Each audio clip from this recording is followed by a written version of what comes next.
Donc nous allons vous présenter notre expérience de TPE.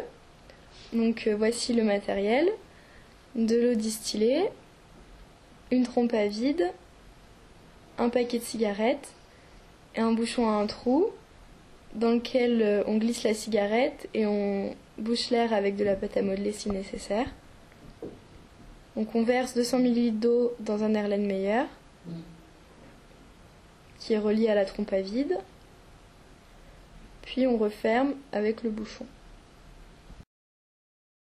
Donc à partir de ce moment-là, l'expérience peut commencer.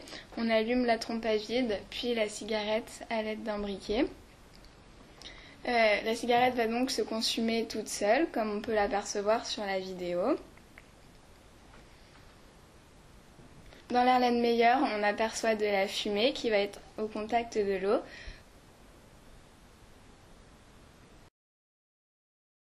Donc en attendant que notre cigarette se consume, nous préparons un second bouchon. Si l'embout est adéquat, nous n'avons pas besoin d'utiliser de pâte à modeler. Nous enfonçons bien la cigarette pour que les fumées ne s'évaporent pas. Donc nous échangeons les bouchons ensuite, en faisant attention que la fumée ne s'échappe pas, et nous jetons le mégot.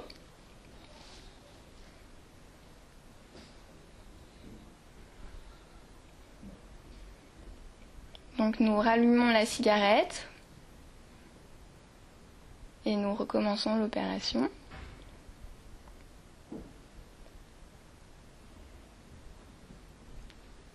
Donc nous avons rencontré cependant un petit problème au bout de la 5e cigarette. La trompe à vide a rejeté un liquide noir. Donc nous avons eu besoin d'aller chercher la laborantine.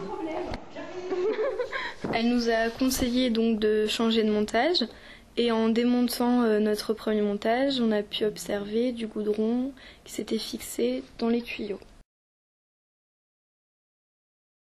Pendant qu'elle nous prépare un nouveau montage, on en profite pour faire du nettoyage.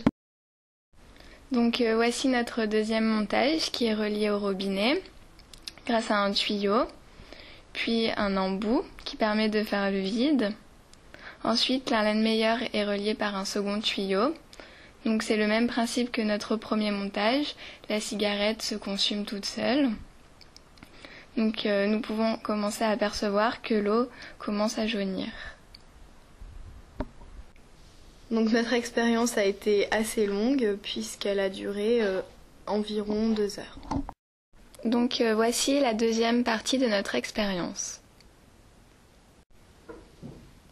Donc nous versons les 200 ml d'eau distillée que nous avons récupérée après que les cigarettes se soient consumées, et nous faisons bouillir l'eau pour ne récupérer que les goudrons. Notre expérience a environ duré 1 heure, et à la fin, nous avons récupéré les goudrons qui sont censés se trouver dans un paquet de cigarettes. Donc pour évaluer la quantité de goudron que nous avons récupéré pendant notre expérience, nous pesons une lentille en verre à vide, puis la lentille contenant les goudrons. Et nous pouvons remarquer que nous avons prélevé environ 30 mg de goudron.